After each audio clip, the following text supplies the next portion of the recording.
Hello everyone, स्वागत है आप सभी का एमएस कोचिंग फ्यूचर का एक और नए वीडियो में। कहा गया है कि कड़ी से कड़ी जोड़ते जाओ तो जंजीर बन जाती है। कड़ी से कड़ी जोड़ते जाओ तो जंजीर बन जाती है। अगर मेहनत पे मेहनत करो तो तकदीर बन जाती है। बिल्कुल, अगर मेहनत अगर आपकी अच्छी है तो तकदीर आपका जरूर बन जाएगा। तो यदि आप भी मैट्रिक बोर्ड परीक्षा 2025 में शामिल होने वाले विद्यार्थी है और आपको साइंस में प्रॉब्लम हो रहा है कि हम साइंस की ऑब्जेक्टिव किस तरह से बनाकर आएंगे, किस तरह से सही सही उत्तर देकर आएंगे, तो जितने भी 2025 में शामिल होने वाले विद्यार्थी है उनके लिए यह वीडियो बहुत इंपॉर्टेंट है। क्योंकि देखिए, इसमें 1 से 80 वस्तुनिष्ठ प्रश्न आपको बताया जा रहा है और इनमें से किसी वस्तुनिष्ठ प्रश्नों को आप 40 को बिल्कुल ओएमआर सीट में सही सही भरकर चले आइए। यही आपका निर्देश होता है वस्तुनिष्ठ प्रश्नों के लिए। तो चलिए हम देरी नहीं करते हुए वीडियो को शुरू करते हैं। और देखिए, इस वीडियो में जो भी प्रश्न बताया जाएगा बिल्कुल एक एक प्रश्न इंपॉर्टेंट है, तो सभी विद्यार्थी अंत तक वीडियो को जरूर देखिएगा। दिया हुआ है 1 नंबर प्रश्न में कि हृदय से रक्त संपूर्ण शरीर में पंप किया जाता है। हृदय जो होती है, हृदय से शरीर के सभी भागों में, मतलब संपूर्ण शरीर के मतलब हुआ सभी भागों में कि रक्त यानी खून को पंप किया जाता है, यानी पहुंचाया जाता है। वह काम किसके द्वारा होता है? तो नीलय के द्वारा होता है। यह पार्ट जो होती है हृदय का निचला भाग होता है, क्योंकि आप लोग पढ़े होंगे कि हृदय में 2 पार्ट होते हैं ना, तो निचले जो पार्ट होते हैं वो नीलय होते हैं। और नीलय का काम होता है कि नीचे से खून को क्या होता है, ऊपर की तरफ उछालना, ताकि वो खून पूरे शरीर में पंप किया जा सकता है। तो चलिए अगली प्रश्न की ओर बढ़ते हैं और 2 नंबर प्रश्न देखते हैं। दिया हुआ है कि रक्त दाब मापने वाला यंत्र क्या होता है? रक्त दाब जिससे मतलब रक्त दाब, ब्लड का प्रेशर जिससे जांचा जाता है, वह कौन से मीटर होते हैं, कौन से यंत्र होते हैं? तो याद रखना है कि स्फेग्नोमीटर होता है। स्फेग्नोमैनोमीटर जो होते हैं वह रक्त को मापने वाला यंत्र होता है। याद रखना है स्फेग्नोमैनोमीटर। तो बिल्कुल एक एक प्रश्न इंपॉर्टेंट है। कहा गया है कि मत सोच कि तेरा सपना क्यों पूरा नहीं होता। मत सोच कि तेरा सपना क्यों पूरा नहीं होता। हिम्मत वाले का इरादा कभी अधूरा नहीं होता। जिस इंसान के कर्म अच्छे होते हैं, जिस इंसान के कर्म अच्छे होते हैं, उसके जीवन में कभी अंधेरा नहीं होता। बिल्कुल, यदि आपका कर्म सही है, यानी आपका मेहनत सही दिशा में है, तो बिल्कुल आपका जो है कभी जीवन में अंधेरा नहीं होगा। यानी अगर अच्छे ढंग से मैट्रिक की तैयारी करके जाते हैं तो बिल्कुल आपको बोर्ड एग्जाम में साइंस में अच्छे अंक प्राप्त हो सकता है। तो चलिए देरी नहीं करते हुए इस यूट्यूब चैनल को सब्सक्राइब कर लीजिए और वीडियो को अभी तक लाइक नहीं किए तो बिल्कुल लाइक कर लीजिए और दोस्तों के साथ शेयर जरूर कर लीजिए।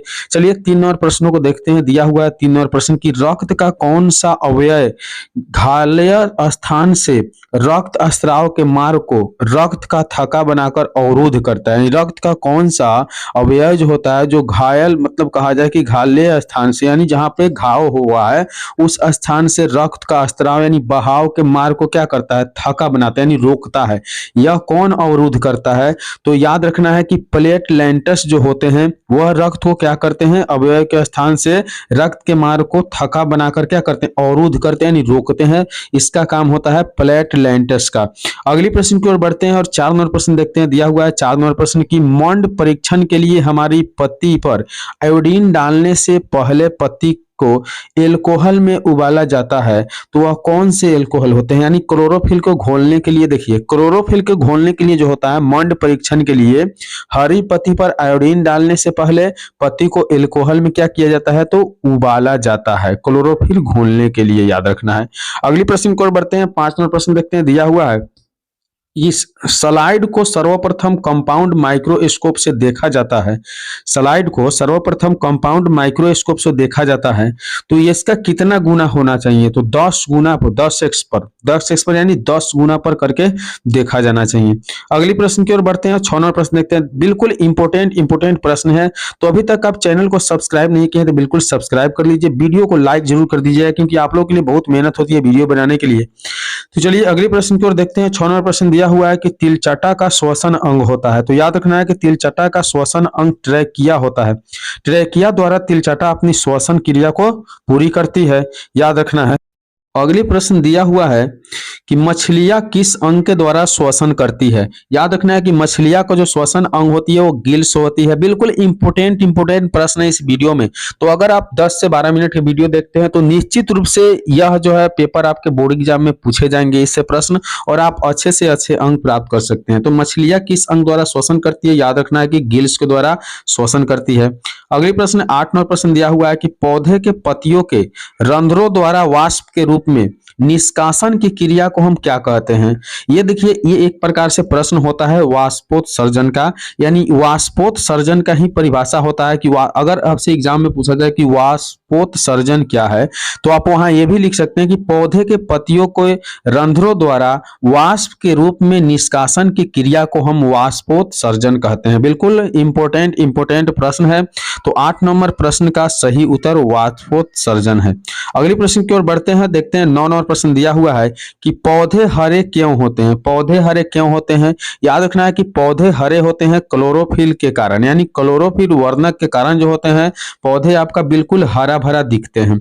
अगली प्रश्न की ओर बढ़ेंगे, 10 नंबर प्रश्न देखेंगे। दिया हुआ है कि कौन सी क्रिया सभी जीवों के लिए अनिवार्य है। कौन सी क्रिया जो है सभी जीवों के लिए अनिवार्य है, याद रखना है कि श्वसन क्रिया सभी जीवों के लिए अनिवार्य, यानी श्वसन की क्रिया सभी जीवों को करना आवश्यक है। अगर श्वसन नहीं करते हैं तो बिल्कुल वो मर जाएंगे। तो अगली प्रश्न देखने से पहले आपसे एक बार फिर से रिक्वेस्ट है कि YouTube चैनल को सब्सक्राइब करके वीडियो को जरूर लाइक कर दीजिएगा। आपका लाइक ही हम लोगों को मोटिवेशन करेगा ताकि इस तरह के वीडियो आप लोगों के लिए हम बना सके। तो अगली प्रश्न देख रहे हैं, 11 नंबर प्रश्न दिया हुआ है कि कौन सी अंतःस्रावी ग्रंथि वृक्क के दोनों ओर ऊपर स्थित होती है। यानी कौन सी अंतःस्रावी ग्रंथि जो है वृक्क के दोनों ओर ऊपर स्थित होती है। याद रख रहा है कि एड्रीनल या अधिवृक्क। एड्रीनल या अधिवृक्क जो होती है यह अंतःस्रावी ग्रंथियां वृक्क के दोनों ओर ऊपर स्थित होती है। अगली प्रश्न की ओर बढ़ेंगे और 12 नंबर प्रश्न देखेंगे। दिया हुआ है कि अधिकतर पादप नियंत्रक उत्पादन होते हैं। अधिकतर पादप नियंत्रक उत्पादन होते हैं तो यह कैसे होते हैं, तो बढ़ते तने या बढ़ते जड़ के अग्रभाग, यानी जड़ के अग्र यानी अगले भाग से होते हैं। तो याद रखना है, एक एक प्रश्न इंपोर्टेंट है। अगली प्रश्न देखेंगे, 13 नंबर प्रश्न दिया हुआ है कि तंत्रिका कोशिकाएं कितने प्रकार की होती है। तो याद रखना है कि तंत्रिका कोशिकाएं 3 प्रकार की होती है। बिल्कुल एक से एक इंपोर्टेंट प्रश्न है इस वीडियो में। इस वीडियो को आप अंत तक जरूर देख कर जाइएगा। दिया हुआ है 14 नंबर प्रश्न में कि प्रतिवर्ती चाप कहाँ बनते हैं। तो प्रतिवर्ती चाप जो होते हैं वो मेरु रज्जु में बनते हैं। कहाँ बनते हैं, मेरु रज्जु में बनते हैं। 14 का सही उत्तर मेरु रज्जु हो जाएगा। बिल्कुल इंपोर्टेंट प्रश्न है इस वीडियो में। तो बिल्कुल वीडियो को अंत तक जरूर देखिएगा। चैनल को सब्सक्राइब जरूर कर लेना है, लाइक जरूर कर देना है। 15 नंबर प्रश्न में दिया है कि अंतःस्रावी ग्रंथियां होती है। तो अंतःस्रावी ग्रंथि जो होती है अंतःस्रावी, यह ग्रंथि नलिका वाहिनी होती है। क्या होती है, नलिका वाहिनी होती है अंतःस्रावी ग्रंथि, याद रखना है। अगली प्रश्न यानी 16 नंबर प्रश्न देखेंगे। दिया हुआ है कि लैंगर-हैंस की दीपिकाएं पाई जाती है। तो लैंगर-हैंस की दीपिकाएं कहाँ पाई जाती है, याद रखना है कि अग्नाशय में लैंगर-हैंस की दीपिकाएं पाई जाती है। अगली प्रश्न यानी 17 नंबर प्रश्न दिया हुआ है कि अग्नाशय द्वारा हार्मोन का स्त्राव होता है। अग्नाशय द्वारा कौन से हार्मोन का स्त्राव होता है। बिल्कुल इंपोर्टेंट प्रश्न है, चुना हुआ प्रश्न है। एक एक प्रश्न आपके लिए बिल्कुल महत्वपूर्ण है, तो सभी प्रश्न को ध्यान से जरूर देखिएगा। तो अग्नाशय द्वारा हार्मोन का स्त्राव होता है इंसुलिन एवं ग्लूकोन में। क्या है, इंसुलिन एवं ग्लूकोगोन में अग्नाशय द्वारा हार्मोन का स्त्राव होता है। बिल्कुल इंपोर्टेंट है। अगली प्रश्न की ओर बढ़ेंगे और 28 नंबर प्रश्न देखेंगे। दिया हुआ है कि पत्तियों का मुरझाना किस पादप हार्मोन के कारण संभव होता है। पत्तियों का जो मुरझाना होता है वो किस पादप हार्मोन के कारण संभव होता है। तो याद रखना है कि एब्सिसिल यानी एब्सिसिल अम्ल जो होते हैं उनके कारण पत्तियों का मुरझाना क्या होता है, संभव होता है। इसलिए इस प्रश्न का सही उत्तर एब्सिसिल है। अगली प्रश्न की ओर बढ़ेंगे, 19 नंबर प्रश्न देखेंगे। दिया हुआ है कि औटू ग्रंथि को थायरॉक्सिन हमीन बनाने के लिए आवश्यक है। तो औटू ग्रंथि जो होती है उसके लिए थायरॉक्सिन हमीन बनाने के लिए आवश्यक होते हैं। वह सोडियम एवं आयोडीन होते हैं। क्या होते हैं? सोडियम एवं आयोडीन, याद रखना है।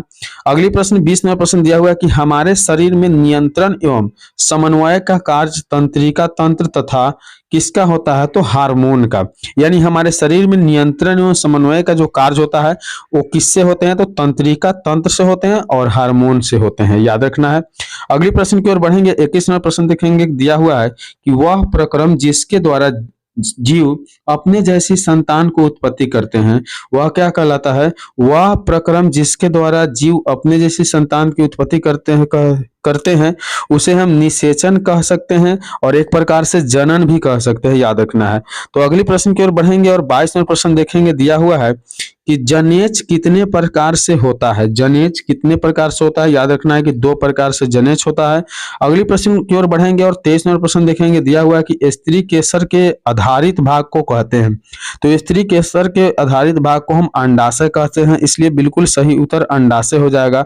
तो इस वीडियो में हम कुल मिला के 1 से 23 प्रश्न बता पाए हैं, क्योंकि वीडियो ज्यादा लंबा होता है तो आप लोग देखना पसंद नहीं करते हैं। तो वीडियो कैसा लगा कमेंट करके जरूर बताइएगा और जाते जाते आप यूट्यूब चैनल को सब्सक्राइब करके वीडियो को लाइक करके दोस्तों के साथ शेयर जरूर कर दीजिएगा। चलिए मिलेंगे अगले वीडियो में, तब तक के लिए बाय।